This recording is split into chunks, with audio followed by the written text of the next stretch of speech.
Je suis rentrée chez mes parents avec un gâteau fait main, une bûche de Noël au marron glacé et aux poires caramélisées que j'avais mis 2 jours entiers à préparer. Mon père m'a bloqué sur le seuil de la porte, m'a toisé avec ce regard froid et dédaigneux que je ne connais que trop bien depuis mon enfance, et il a soupiré d'un air excédé, « Ne fais pas de drame ce soir, Garance. Pose-le et va-t'en. » Ma mère, elle, a fait bien pire que de simples mots.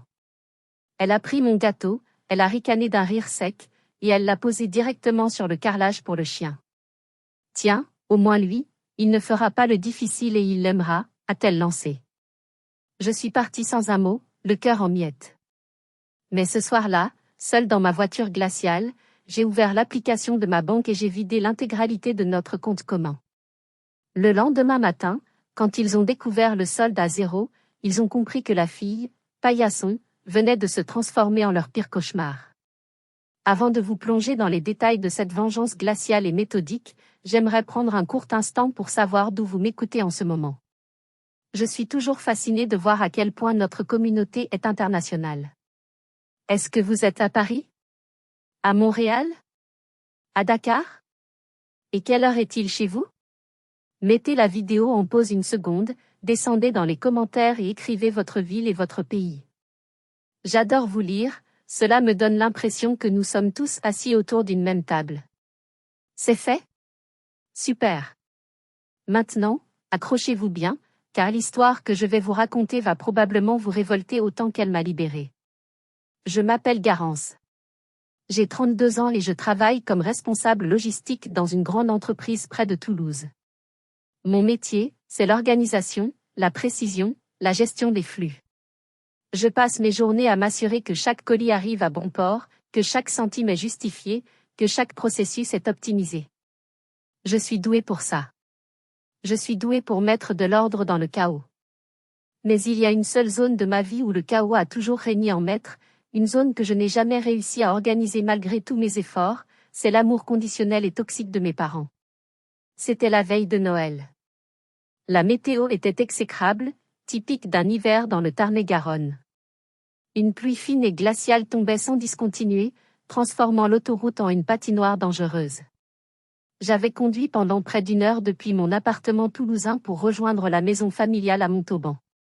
Mes mains étaient crispées sur le volant, non pas à cause de la conduite, mais à cause de cette boule familière qui se formait dans mon estomac chaque fois que je m'approchais de chez eux.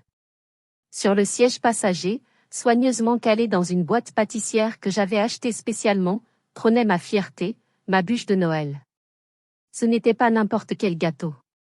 J'avais passé ma nuit précédente, jusqu'à 2 heures du matin, à pocher la crème de marron, à réaliser des décors en chocolat tempéré, à m'assurer que la génoise était imbibée juste ce qu'il faut de sirop de poire. L'année dernière, ma mère s'était plainte devant tout le monde que mes cadeaux manquaient d'âme, qu'ils étaient trop impersonnels, trop achetés. Cette année, je voulais prouver ma valeur. Je voulais leur montrer que je pouvais être cette fille parfaite, cette fée du logis qu'ils semblaient tant désirer. Je voulais, juste pour une fois, voir une lueur de fierté dans leurs yeux, ou au moins, l'absence de critique. Quand je suis arrivée dans leur allée, la maison brillait de 1000 feux. C'est une belle bâtisse en briques rouges, typique de la région, entourée d'un jardin impeccable. Les guirlandes clignotaient joyeusement aux fenêtres, on devinait la chaleur du foyer à l'intérieur. J'ai vu les voitures de mon frère Gervais et de ma sœur Tiffaine déjà garées. Ils étaient là. La famille était réunie. Il ne manquait que moi. J'ai pris une grande inspiration pour calmer les battements anarchiques de mon cœur, j'ai saisi mon gâteau comme on saisit un bouclier, et j'ai couru sous la pluie jusqu'au porche. J'ai sonné. J'ai entendu des rires à l'intérieur, des bruits de verre qui s'entrechoquent. Puis, des palourds se sont rapprochés. La porte s'est ouverte. La chaleur et l'odeur de la dinde rôtie et du feu de bois m'ont assailli, un contraste violent avec le froid mordant du dehors. Ce n'était pas un accueil chaleureux qui m'attendait. C'était mon père, Marceau. Il ne m'a pas laissé entrer. Il est resté planté là, dans l'encadrement de la porte, sa stature imposante bloquant le passage, comme si j'étais un démarcheur importun ou un témoin de Jéhovah. Il tenait un verre de vin rouge à la main, son visage déjà légèrement rougeaud. « Bonsoir papa, joyeux Noël », ai-je dit, ma voix tremblant légèrement à cause du froid et de l'appréhension. Je lui ai tendu la boîte à gâteaux avec un sourire timide, une offrande de paix. Il n'a pas souri. Ses yeux se sont plissés, scannant mon visage, mes vêtements, mes chaussures mouillées, à la recherche d'un défaut, d'une faille. Ne commence pas, a-t-il dit sèchement, sa voix coupante comme du verre. Je suis restée interdite. Quoi? Je viens juste d'arriver. Je n'ai rien fait. Je connais ton énergie, Garance. Tu arrives toujours avec cet air de chien battu qui met tout le monde mal à l'aise. Gervais et Tiphaine sont déjà là, l'ambiance est excellente, on rit, on s'amuse. Ne gâche pas tout avec tes jérémiades habituelles. Les mots m'ont frappé comme une gifle physique. Je n'avais même pas franchi le seuil que j'étais déjà la coupable, l'élément perturbateur. Mais papa. J'ai apporté le dessert, ai-je tenté, la voix étranglée. Il a soupiré, un long soupir théâtral qui semblait porter tout le poids du monde. Ne fais pas de drame, a-t-il répété, voyant mes yeux s'embuer de larmes que je ne parvenais pas à retenir. Pose ça et va-t'en. Pas de bonjour, pas de joyeux Noël, juste, pars. Tu nous rendras service à tous. À ce moment-là, ma mère, Jocelyne, est apparue derrière lui. Elle portait son tablier de fête, s'essuyant les mains sur un torchon brodé. Elle a jeté un coup d'œil par-dessus l'épaule de mon père, puis a regardé la boîte dans mes mains comme s'il s'agissait d'un déchet radioactif. « C'est quoi ça encore » a-t-elle demandé d'un ton prégnant. « Une bûche marron poire » ai-je murmuré, sentant mes dernières forces m'abandonner. « Faites maison. »« J'ai tout fait moi-même, maman. » Elle a émis un petit rire sec, sans joie. « Faites maison ? Avec tes talents culinaires ? Ça doit être étouffant ou trop sucré, comme d'habitude. » Elle s'est avancée et m'a arraché la boîte des mains avec une brusquerie surprenante. Sans même me regarder dans les yeux, elle s'est dirigée vers le coin du salon, là où Max, leur golden retriever gâté, dormait sur son coussin moelleux. J'ai regardé, pétrifié, ce qu'elle allait faire. Elle a ouvert la boîte. Le gâteau était magnifique, à peine touché par le transport, les décorations en chocolat brillaient sous la lumière du lustre.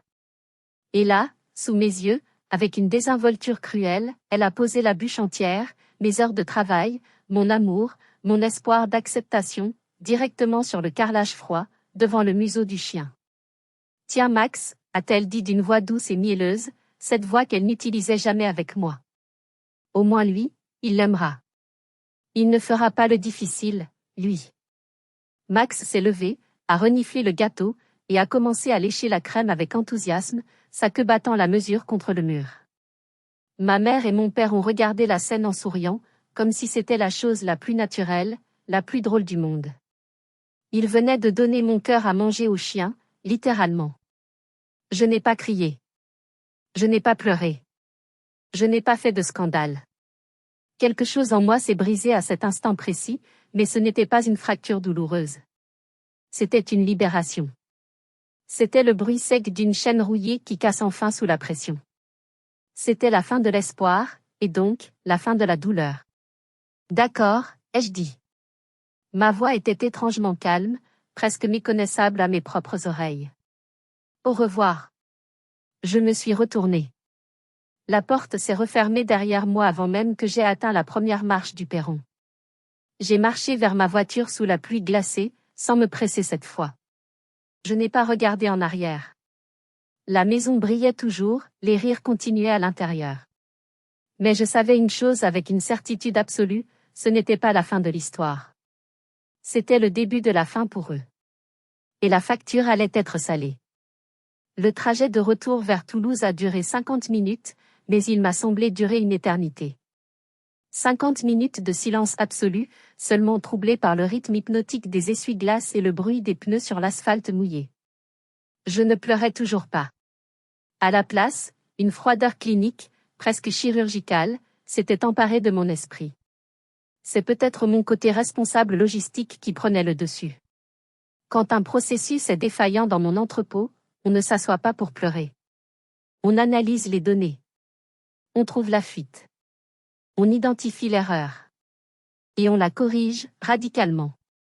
J'ai repensé à ce compte bancaire. Le fameux compte joint. L'objet de ma fierté d'alors, et de ma honte d'aujourd'hui. Il y a 2 ans, mon père avait eu une alerte cardiaque. C'est du moins ce qu'il m'avait dit. Je me souviens encore de l'appel, ma mère en pleurs à l'autre bout du fil, sa voix tremblante, « Ton père ne va pas bien, Garance. Les médecins sont inquiets. Et avec sa petite retraite, on n'y arrive plus. Les médicaments non remboursés, les soins spécialisés, et maintenant la toiture qui fuit. On a peur, ma chérie. On a juste besoin d'un peu d'aide, le temps de se remettre sur pied. » J'avais eu tellement peur de les perdre. J'étais la fille célibataire, celle qui n'avait pas de famille à charge, contrairement à Gervais qui venait d'avoir son 2e enfant ou Tiphaine qui remboursait le crédit de sa maison. C'était moi la solution logique. C'est moi qui avais suggéré le compte joint. Quelque chose de simple, pratique, à la banque Crédit Agricole où nous étions tous clients depuis toujours. Je ferais des virements automatiques, et il pourrait piocher dedans avec une carte dédiée pour les urgences vitales. Je gagne bien ma vie, c'est vrai. Je ne suis pas riche, mais je suis à l'aise. Je touchais environ 3 200 € net par mois à l'époque. J'ai mis en place un virement permanent de 1 000 € mensuels. 1 000 €. C'était énorme. C'était un tiers de mon salaire. C'était mon loyer.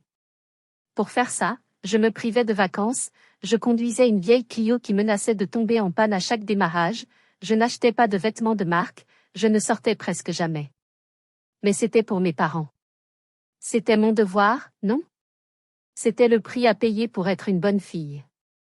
Ils avaient promis de contribuer aussi, à hauteur de 500 € par mois, pour créer un fonds de solidarité familiale. Ils l'ont fait pendant 4 mois. Puis, les excuses ont commencé. La chaudière a lâché, on a dû changer les pneus de la voiture, c'est un mois difficile avec les impôts. J'ai tout cru. J'ai tout accepté. Je n'ai jamais posé de questions. Je n'ai jamais vérifié. Parce qu'on ne flique pas ses parents malades, n'est-ce pas? Arrivé chez moi, dans mon appartement vide, sombre et silencieux, je n'ai même pas pris la peine d'enlever mon manteau mouillé. J'ai jeté mes clés sur la console de l'entrée et je suis allé directement vers mon bureau. J'ai ouvert mon ordinateur portable. La lumière bleue de l'écran a illuminé le salon, projetant des ombres fantomatiques sur les murs. Je me suis connecté à mon espace bancaire. Mes doigts volaient sur le clavier, motivés par une urgence nouvelle. J'ai cliqué sur l'onglet du compte joint. Le solde s'est affiché en gros caractères noirs, 23 740 €. C'était beaucoup d'argent. C'était une somme considérable. C'était MON argent. Mais ce n'était pas le solde qui m'intéressait ce soir-là. C'était l'historique des transactions. Je voulais voir. Je voulais savoir. J'ai commencé à faire défiler les pages, remontant sur les 6 derniers mois, le cœur battant à tout rompre.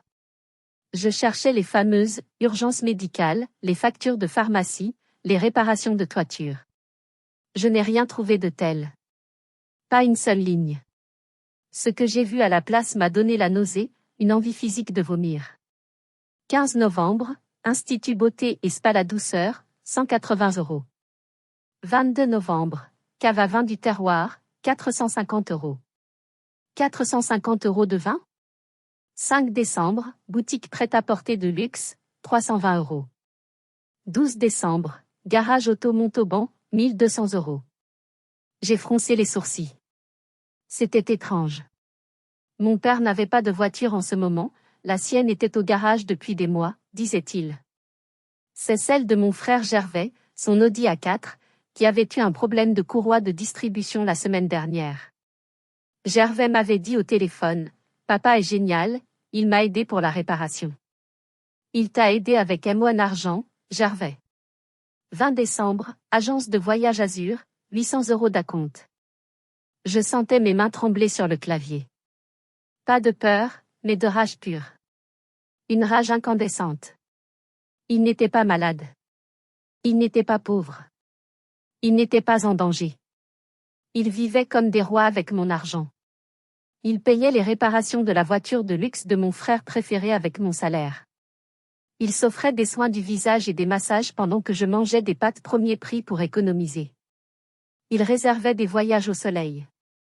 J'ai regardé le gâteau imaginaire sur le sol, léché par le chien Max. J'ai revu le sourire méprisant de ma mère. Au moins lui, il l'aimera. Il me méprisait. Il me trouvait ennuyeuse, dramatique, inutile. Mais ils adoraient mon argent. J'étais leur vache à lait, leur plan d'épargne docile, leur idiote utile. J'ai regardé le montant total, 23 740 €. C'était l'argent que j'avais versé, euro après euro, mois après mois. L'historique des crédits montrait une vérité implacable, pas un centime ne venait d'eux depuis plus d'1 an et demi. Ils avaient arrêté de contribuer le jour où ils ont compris que je ne vérifiais jamais.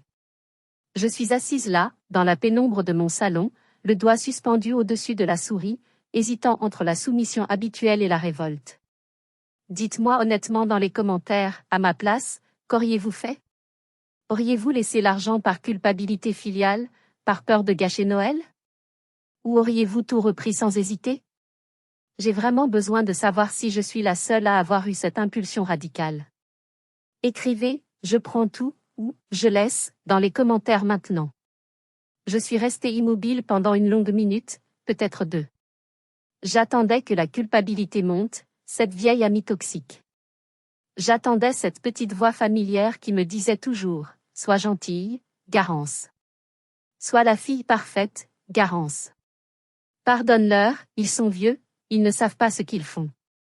Mais ce soir-là, pour la première fois de ma vie, la voix était silencieuse. Elle était morte, étouffée par l'image indélébile de ma mère jetant mon travail au chien. Elle avait été assassinée par le mépris. À la place de la culpabilité, j'ai ressenti une clarté glaciale. Une précision chirurgicale. Une évidence. J'ai cliqué. Virement interne vers compte épargne personnelle. Montant, 23 740 €. Motif, remboursement intégral avance. Validé. L'écran a chargé pendant une seconde qui a semblé durer une éternité. Le petit cercle tournait. Puis, le bandeau vert est apparu, triomphant, virement effectué avec succès. Le solde du compte joint est passé instantanément à 0 €. 0. Le vide. Je ne me suis pas arrêté là. J'étais lancé. J'ai navigué dans les paramètres de gestion du compte. J'ai trouvé la liste des cartes bancaires associées au compte. Carte Visa premier, Marceau, père. Carte Visa premier, Jocelyne, mère. J'ai cliqué sur « Faire opposition, bloquer la carte » pour les deux. Le site m'a demandé un motif. J'ai sélectionné « Perte ou vol ». Parce qu'après tout, il m'avait volé ma vie, ma confiance, mon estime de soi et mon amour-propre pendant des années. C'était techniquement, moralement, du vol. Puis, j'ai rédigé un message sécurisé à ma conseillère bancaire pour me retirer de la procuration du compte joint et demander sa clôture définitive, joignant une copie de ma pièce d'identité. C'était fini. En 5 minutes et 10 clics, j'avais coupé le cordon financier qui nous liait. J'avais coupé l'alimentation de la bête. J'ai refermé l'ordinateur avec un claquement sec. Je me suis levée, mes jambes étaient un peu flageolantes. Je suis allée à la cuisine, je me suis servi un grand verre de vin rouge, je me suis assise dans mon fauteuil face à la baie vitrée qui donnait sur les lumières floues de Toulouse sous la pluie, et j'ai bu. Le silence dans l'appartement n'était plus lourd, ni oppressant. Il était paisible. C'était le silence de la protection. C'était le silence d'une forteresse dont on vient de relever le pont-levis. Je savais ce qui m'attendait le lendemain. Je savais que dès qu'ils essaieraient de payer leur petit déjeuner de luxe ou leur essence pour aller voir des amis, la carte serait refusée. Paiement refusé. Je pouvais presque voir la tête de mon père, rouge de colère, et celle de ma mère, scandalisée. Je savais que la guerre allait éclater, une guerre sale, bruyante. Mais pour la première fois de ma vie, je n'avais pas peur d'eux. J'avais l'arme nucléaire, la vérité. Et j'avais mes relevés bancaires comme munitions. J'ai dormi comme un bébé cette nuit-là. Un sommeil sans rêve, profond, lourd, réparateur. Le réveil a été brutal. Mon téléphone, que j'avais laissé sur la table de nuit en mode silencieux mais avec le vibreur activé, vibrait tellement qu'il menaçait de tomber par terre. Il faisait un bruit de perceuse contre le bois. J'ai ouvert un œil. La lumière grise du matin filtrait à travers les rideaux. Il était 8h30. Jour de Noël. L'écran de mon téléphone était illuminé de notifications rouges. Maman, 12 appels manqués. Papa, 8 appels manqués. Et les messages? Les messages défilaient sur l'écran verrouillé comme un générique de film d'horreur sans fin. J'ai pris mon téléphone, le cœur battant un peu plus vite, une réaction pavlovienne de peur que je ne contrôlais pas encore totalement, mais mes mains restaient stables. J'ai déverrouillé l'écran et j'ai commencé à lire, chronologiquement. 8h05, maman, la carte ne passe pas à la boulangerie. Il y a du monde derrière moi, c'est humiliant. Règle ça tout de suite. Je ne peux pas payer les croissants. 8h10, maman, Garance? Réponds. C'est quoi ce bordel? 8h15, papa, Garance, réponds. Je viens de regarder l'appli. Pourquoi le compte est vide? C'est une blague? Si c'est une blague, elle n'est pas drôle. 8h30, papa, c'est du vol. Tu as volé tes propres parents le jour de Noël. Tu me dégoûtes. Remets l'argent immédiatement. 8h45, maman, je savais que tu étais instable, mais là. Tu as touché le fond. On va appeler la police. On va porter plainte contre toi. Rappelle immédiatement si tu ne veux pas finir en prison. 8h50, maman, tu gâches toujours tout. Tu es né pour créer des problèmes. Né dramatique, comme je l'ai toujours dit. Tu es la honte de cette famille. Né dramatique. Cette phrase encore. Comme si mon existence même était une pièce de théâtre qu'il détestait mais dont il ne pouvait pas s'empêcher de regarder. Comme si mes émotions étaient des effets spéciaux ratés. Je n'ai pas répondu. Je n'ai pas appelé. Je me suis levée, je suis allée dans la salle de bain, je me suis brossé les dents en regardant mon reflet dans le miroir. J'avais l'air fatiguée, mais mes yeux étaient clairs. J'ai fait du café. L'odeur familière m'a ancré dans la réalité. J'ai regardé les notifications s'empiler. Ils paniquaient. Ils étaient en mode survie. Non pas parce que je leur manquais, non pas parce qu'ils s'inquiétaient de savoir si j'étais bien rentrée sous la pluie, mais parce que leur source de financement venait de se tarir brutalement. Le robinet était fermé. Ils ne pouvaient plus payer leur train de vie avec mes heures supplémentaires. C'est là que j'ai réalisé quelque chose de fondamental, leur colère n'était pas de l'autorité parentale. C'était de la panique. Ils avaient besoin de moi. Ils avaient besoin de mon argent pour maintenir leur façade de retraités aisés. Sans moi, l'illusion s'effondrait. J'avais le pouvoir, et je venais seulement de m'en rendre compte. J'ai continué à boire mon café en regardant la pluie tomber sur Toulouse. Je savais que la prochaine étape ne serait pas virtuelle. Ils allaient envoyer quelqu'un. Ils allaient envoyer la cavalerie. Vers midi, alors que je lisais un livre en essayant d'ignorer le harcèlement téléphonique constant, un nouveau nom s'est affiché sur mon écran. Tiffaine, ma sœur. Tiffaine est la sœur, neutre. Celle qui lisse les angles, la Suisse de la famille. Celle qui dit toujours, oh, tu sais comment est maman, elle ne le pensait pas, elle est juste stressée. Elle ne prend jamais parti, ce qui signifie, en réalité, qu'elle prend toujours le parti de l'agresseur par son silence complice. Tiffaine, Garance, c'est quoi cette histoire? Je suis chez les parents. Maman est en pleurs dans la cuisine, elle dit qu'elle va faire un malaise. Papa est rouge cramoisi, il dit qu'il va faire un infarctus. Ils disent que tu as piraté leur compte et tout volé. Appelle-moi, s'il te plaît. C'est grave. Gervais est furieux. Je n'ai pas appelé. Je savais ce qui se passerait si j'appelais. Il hurlerait, je pleurerais, et je finirais par céder. Pas cette fois. J'ai envoyé un simple texto, froid, précis, si vous voulez la vérité, venez chez moi ce soir. Toi et Gervais. Sans les parents. Juste vous deux. Si les parents viennent, je n'ouvre pas, elle a répondu immédiatement, 3 petits points qui ont dansé longtemps, on arrive vers 19h. Prépare-toi, Gervais est très remonté. Je savais qu'il viendrait non pas pour m'écouter, mais pour me faire la morale.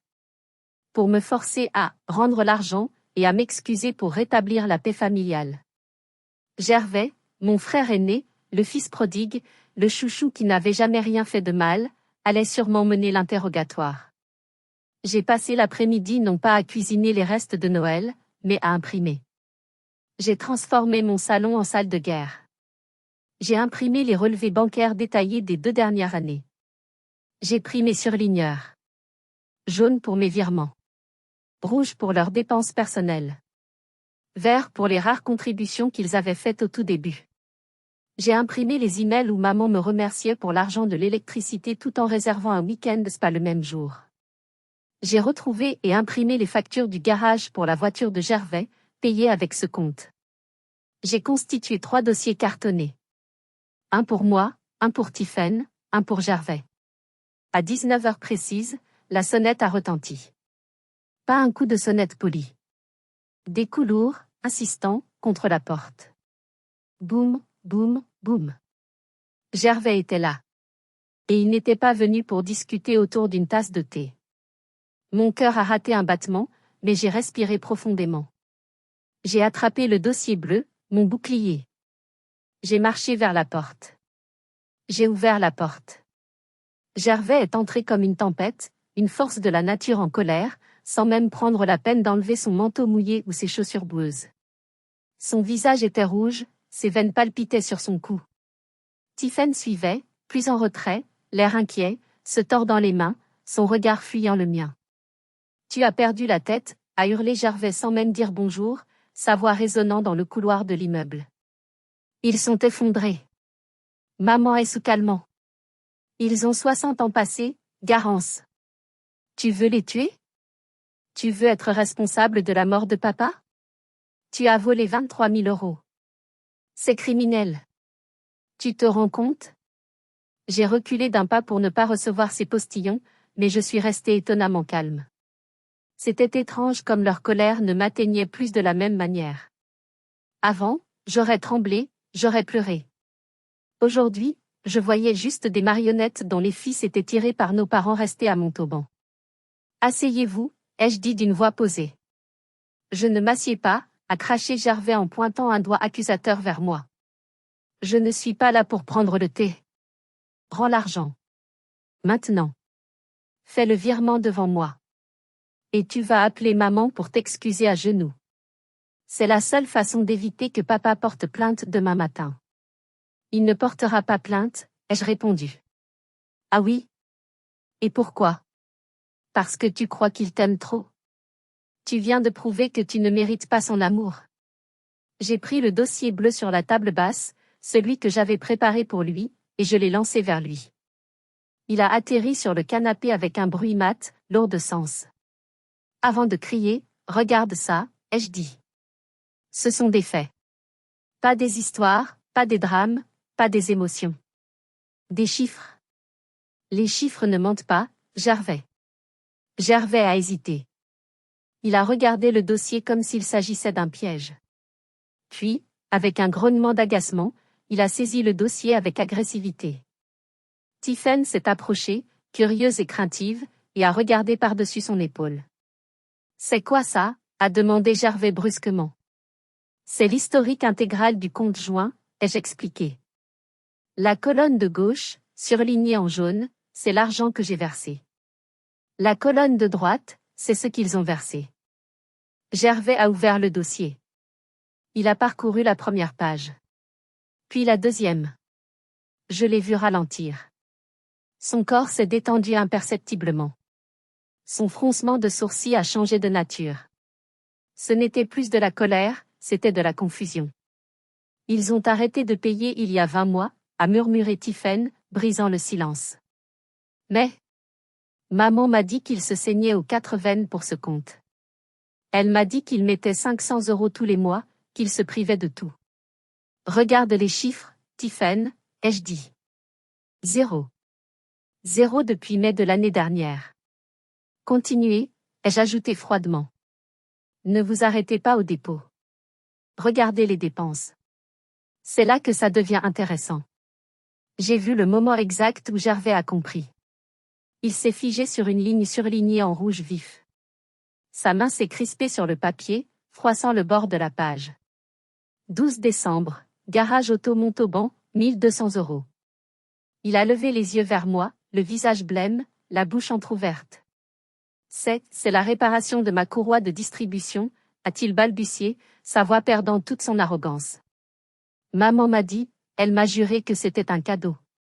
Qu'ils avaient économisé sur leur nourriture, qu'ils n'avaient pas acheté de viande pendant un mois pour m'aider parce que j'avais eu une année difficile avec le bébé. C'est mon argent, Gervais, ai-je répondu, sans triomphe, juste avec une triste vérité. C'est moi qui ai payé ta voiture. Pas eux. Ils ont utilisé ma carte, mon virement, pour payer ta facture et ils ont pris tout le mérite. J'ai payé pour que tu les aimes davantage. Tiffen a tourné une page, frénétiquement maintenant. Elle a mis la main devant sa bouche, étouffant un sanglot. Des larmes sont montées à ses yeux. Le voyage en Corse, a-t-elle chuchoté. Les billets d'avion pour moi et les enfants cet été. Maman a dit qu'elle avait gagné au loto de l'association des retraités. Regarde, c'est là. Débit carte Visa Jocelyne. 20 juillet. Payé avec l'argent de Garance. Le silence qui a suivi était lourd. Lourd de trahison. Lourd de mensonges qui s'effondrent les uns après les autres comme des dominos. L'image de nos parents parfaits, sacrifiés, aimants, se fissurait de toutes parts. Ils nous ont menti, a dit Gervais. Il s'est laissé tomber dans le fauteuil, comme si ses jambes ne pouvaient plus le porter. Il avait l'air d'un petit garçon perdu. Ils nous ont tous menti. Ils ont pris ton argent, Garance, et ils l'ont utilisé pour acheter notre affection. Pour jouer les grands seigneurs. Pourquoi tu ne nous as rien dit, a demandé Tiffen en pleurant, se tournant vers moi avec un mélange de pitié et de reproche. Parce que je ne savais pas, ai-je répondu. Je ne vérifiais pas. Je leur faisais confiance. Je pensais que c'était pour des urgences médicales. Je ne regardais pas les détails. Jusqu'à hier soir. Jusqu'au gâteau. Gervais a passé une main tremblante sur son visage. Putain. Je vais les appeler. Je vais leur demander des comptes. Il a sorti son téléphone. Non, ai-je coupé net. Ne les appelle pas. Pas maintenant. Si tu les appelles, ils vont nier. Ils vont dire que j'ai falsifié les documents sur Photoshop. Ils vont pleurer. Maman va dire qu'elle a mal au cœur. Ils vont jouer les victimes. Vous connaissez la chanson par cœur. Alors qu'est-ce qu'on fait, a demandé mon frère, soudainement perdu, cherchant un leader. On attend, ai-je dit. Ils vont passer à l'attaque. Ils ne vont pas lâcher l'argent comme ça. Préparez-vous. Le pire est à venir. 2 jours ont passé. 2 jours de silence radio de la part de Gervais et Tiffen envers nos parents. Mes parents devaient sentir que le vent avait tourné, que leur armée les avait désertés, que leur narratif ne tenait plus.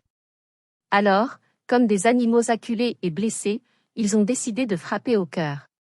S'ils ne pouvaient plus me contrôler par la culpabilité, ils allaient me détruire par la force. J'étais au travail, dans l'entrepôt-logistique. C'était une journée chargée, je supervisais un chargement important pour un client international, portant mon gilet jaune et mon casque, l'esprit occupé par les bons de livraison. Mon téléphone professionnel a sonné. C'était la ligne interne. Mademoiselle Hart? C'était l'assistante de direction. Madame Delorme veut vous voir. Tout de suite. Dans son bureau. Madame Delorme est la directrice des ressources humaines. Une femme stricte, rigide, compétente, avec qui je n'avais jamais eu le moindre problème en 5 ans. Être convoquée ainsi, sans préavis, n'augurait rien de bon. Quand je suis entrée, elle ne m'a pas proposé de m'asseoir. Elle était debout derrière son bureau, me regardant avec une expression indéchiffrable, mélange de déception, de suspicion et de gêne. Garance, nous venons de recevoir un appel très troublant, a-t-elle commencé, choisissant ses mots avec soin. Une femme, se présentant comme votre mère, Madame Jocelyne Hart, a appelé le standard. Elle a insisté pour me parler personnellement, disant qu'il s'agissait d'une urgence vitale concernant la sécurité de l'entreprise. Mon sang s'est glacé. J'ai senti mes mains devenir moites instantanément. Jusqu'où était-il prêt à aller? Elle m'a dit.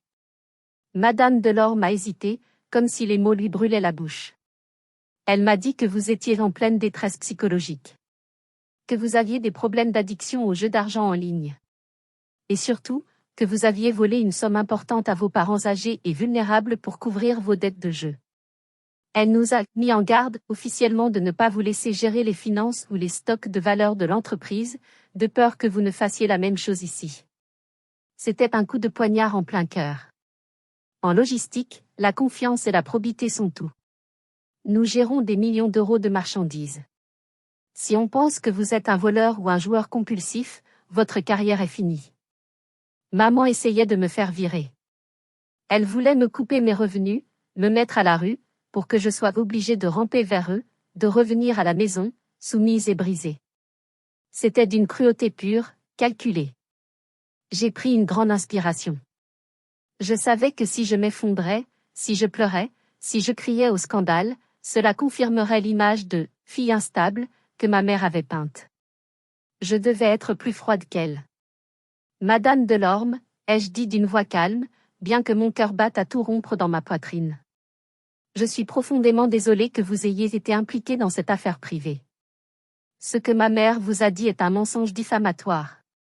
C'est une mesure de représailles parce que j'ai coupé l'accès à un compte bancaire qu'ils utilisaient abusivement depuis des années. J'ai sorti mon téléphone personnel de ma poche. J'avais les dossiers PDF enregistrés, prêts à être dégainés. Je ne vous demande pas de prendre parti dans une querelle familiale, ai-je continué. Mais puisque mon intégrité professionnelle est attaquée, voici la preuve de ma bonne foi. Je me suis approchée et je lui ai montré les relevés sur mon écran. Je lui ai montré le virement initial venant de MON compte salaire. Je lui ai montré le solde. Et surtout, je lui ai montré le SMS de mon père reçu la veille, « Si tu ne rends pas l'argent, je vais te détruire. Je vais appeler ton boss. Tu vas voir ce qu'il en coûte de défier ta famille. » Madame Delorme a ajusté ses lunettes. Elle a regardé les documents bancaires. Elle a lu le SMS menaçant. Puis elle m'a regardé. Son visage s'est adouci.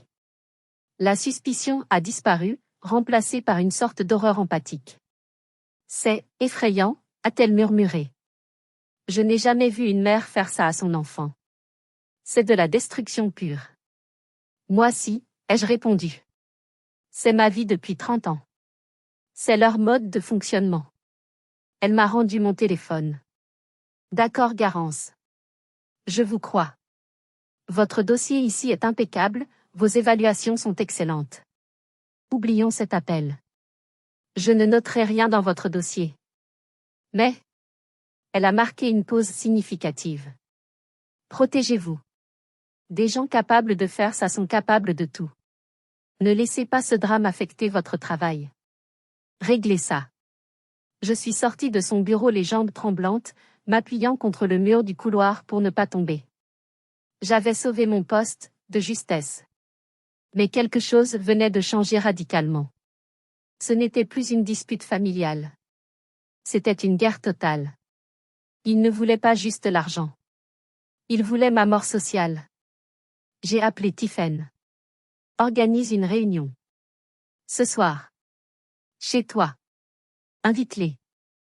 On va en finir une bonne fois pour toutes. Je veux les voir en face.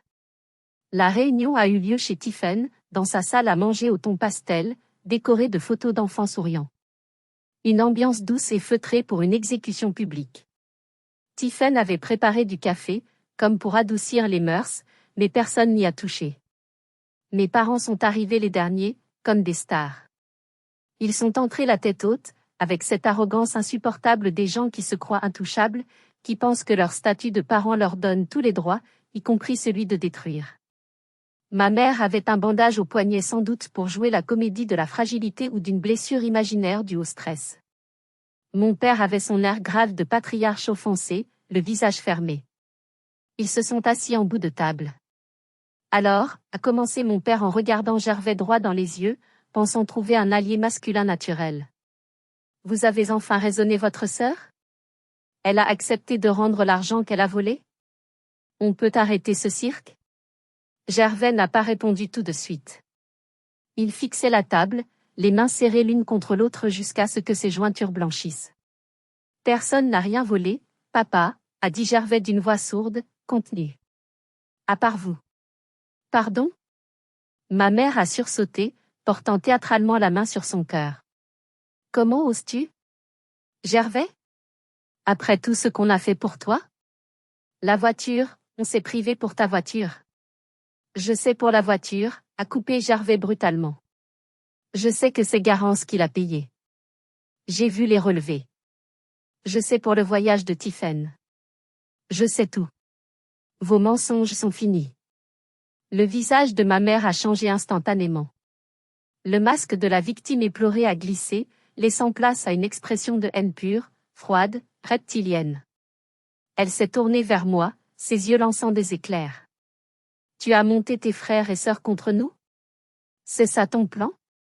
Tu es vraiment un serpent, Garance. Tu as toujours été jalouse.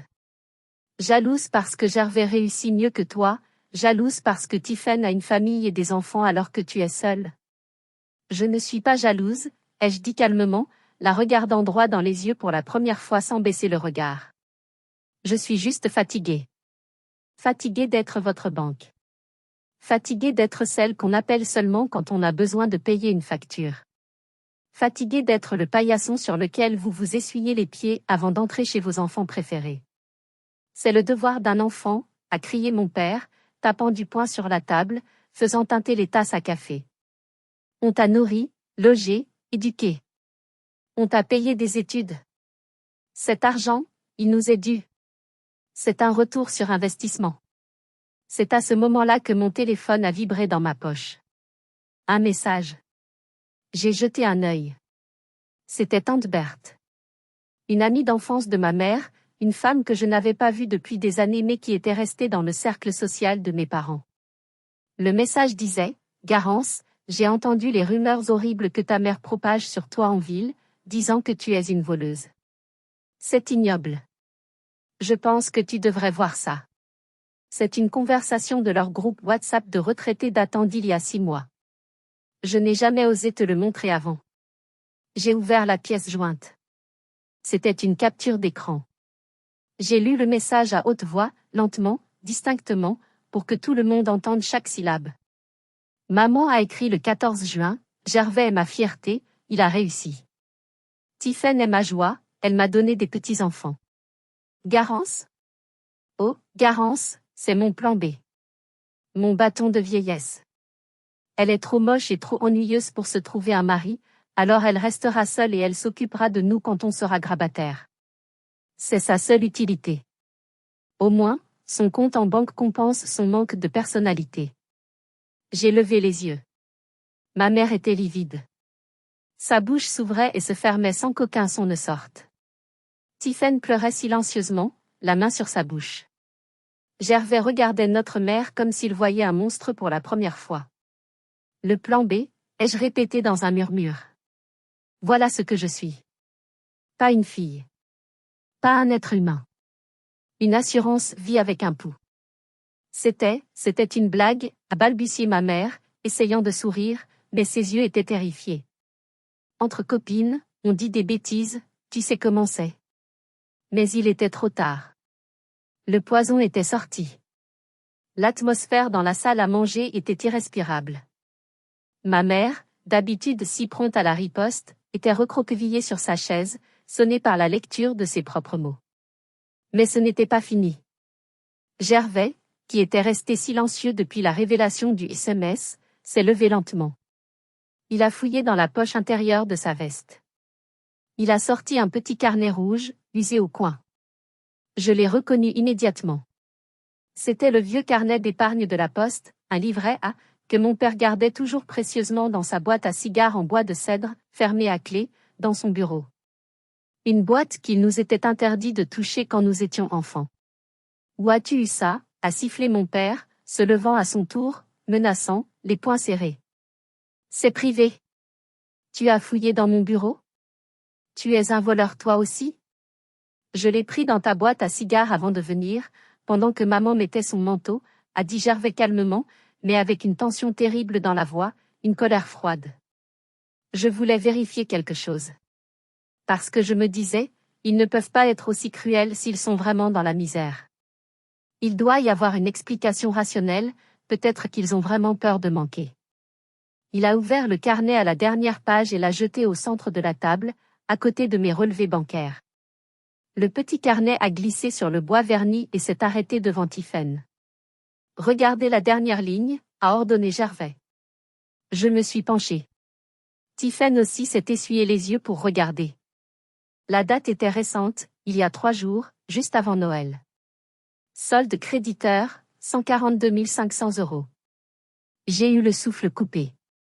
142 000 €. Ils avaient une petite fortune. Une somme colossale pour des retraités qui vivaient dans une maison déjà payée et qui prétendaient ne pas pouvoir payer leur électricité ou leurs médicaments. D'où vient cet argent ? A demandé Tiphaine, la voix tremblante de rage. Vous nous avez dit que vous étiez à découvert. Vous nous avez dit que vous ne pouviez pas payer le chauffage. L'héritage de grand-mère, la vente du terrain à Cahors il y a 10 ans, les économies d'une vie de labeur. A marmonné mon père, soudain beaucoup moins arrogant, s'affaissant sur sa chaise comme un ballon qui se dégonfle. Vous avez 140 000 € de côté, a dit Gervais, articulant chaque mot avec dégoût, comme s'il crachait du venin. Et vous avez laissé Garance payer vos courses ? Vous m'avez laissé croire que vous vous priviez de manger de la viande pour réparer ma voiture ? Vous avez traité Garance de voleuse pour 23 000 € alors que vous êtes assis sur une mine d'or ? C'est notre argent, a crié ma mère, tentant une dernière défense désespérée, les yeux fous. C'est pour notre sécurité. On ne doit pas y toucher. On ne sait jamais ce qui peut arriver. La maison de retraite, ça coûte cher. L'argent de Garance, c'était du bonus. C'était normal qu'elle aide, elle est jeune, elle peut travailler. Du bonus ? J'ai ri. Un rire nerveux, presque hystérique, qui m'a fait mal aux côtes. Je mangeais des nouilles instantanées, maman. J'ai porté le même manteau pendant 5 hivers parce que je n'avais pas les moyens de m'en acheter un neuf. Je ne chauffais pas mon appartement au-dessus de 17 degrés. Et toi, tu avais 140 000 € en banque et tu me demandais de payer ton spa et tes crèmes de beauté ? C'était de la cupidité pure. Ce n'était pas de la survie. Ce n'était pas de la peur du lendemain. C'était de l'exploitation. Ils aimaient voir leur compte grossir et le mien maigrir. Ils se nourrissaient de mon sacrifice. C'était une forme de vampirisme financier et émotionnel. Ils avaient construit leur confort sur ma privation. Mon père a essayé de reprendre le contrôle de la situation. Il a redressé sa veste, essayé de retrouver sa superbe perdue, son autorité de patriarche. Il ne pouvait pas accepter d'être jugé par ses propres enfants. Ça suffit. On rentre. Cette discussion est terminée. Garance, je te donne 24 heures pour remettre l'argent sur le compte, sinon je porte plainte pour abus de faiblesse sur personne vulnérable et vol. J'ai un ami avocat qui se fera un plaisir de te détruire. Tu ne travailleras plus jamais dans cette région. Je te ferai passer pour une folle. Il pensait encore que la peur allait fonctionner. C'était son arme favorite depuis toujours. Mais il avait oublié que la peur ne fonctionne que tant qu'on a quelque chose à perdre. Je n'avais plus rien à perdre vis-à-vis d'eux. Fais-le, ai-je coupé, me levant à mon tour.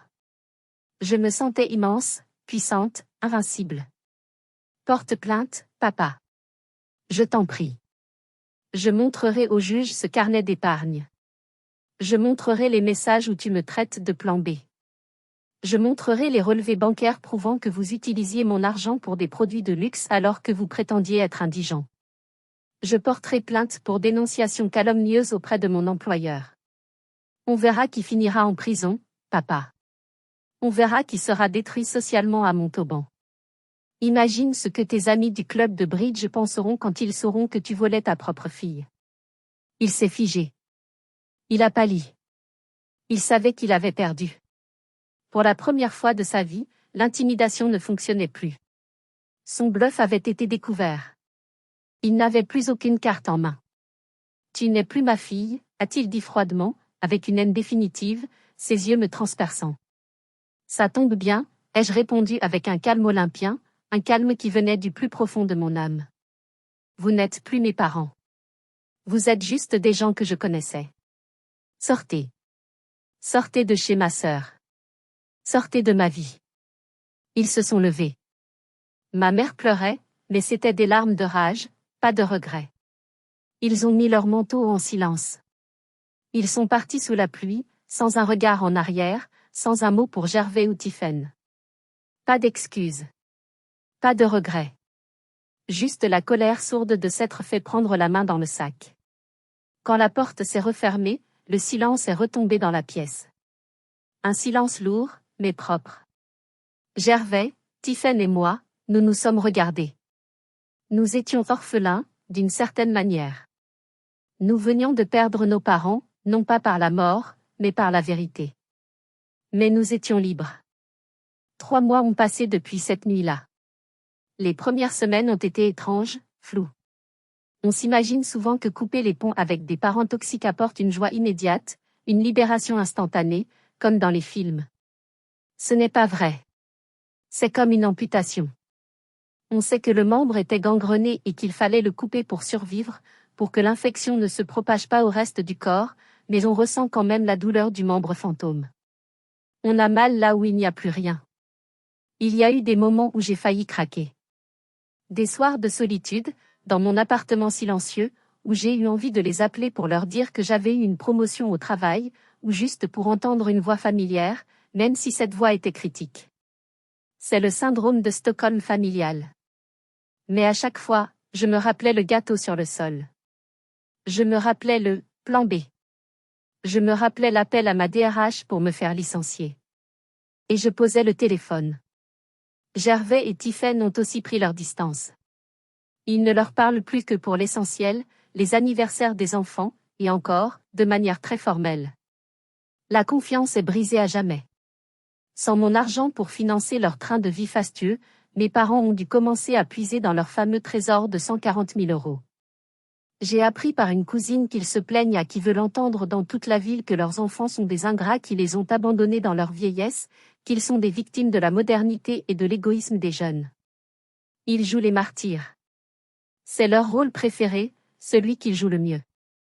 Mais peu de gens les croient désormais, car la vérité a fini par se savoir grâce à tante Berthe. Moi, j'ai déménagé.